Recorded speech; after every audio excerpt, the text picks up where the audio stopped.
अथ श्रीसोमसुन्दराष्टकम्।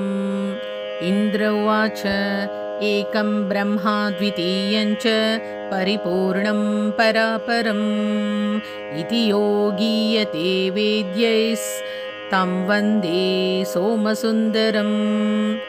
ज्ञातृज्ञानज्ञेयरूपं विश्वव्याप्यं व्यवस्थितं यं सर्वैरप्यदृश्यो तं वन्दे सोमसुन्दरम्। अश्वमेधादियज्ञैश्च यः समाराध्यते द्विजैः ददाति च फलं तेषां तं वन्दे सोमसुन्दरम्। यं विदित्वा बुधाः सर्वे कर्मबन्धविवर्जिताः लभन्ते परमां मुक्तिं तं वन्दे सोमसुन्दरम्। देवदेवं यमाराध्य मृकण्डूतनयो मुनिः नित्यत्वमगमत्सद्यस्तं वन्दे सोमसुन्दरम्।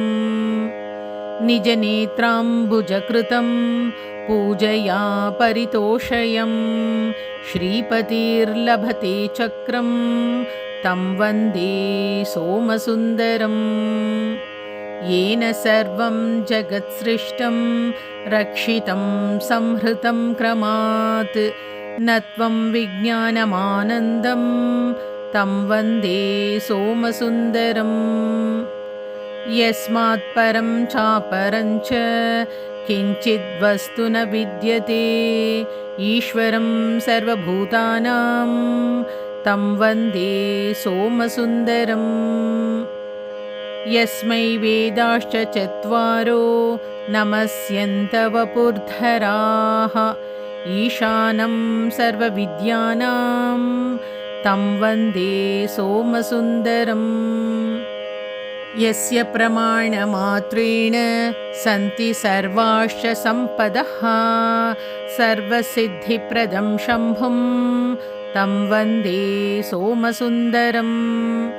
यस्य दर्शनमात्रेण ब्रह्महत्यादिपातकम् अवश्यं नश्यति क्षिप्रं तं वन्दे सोमसुन्दरम्।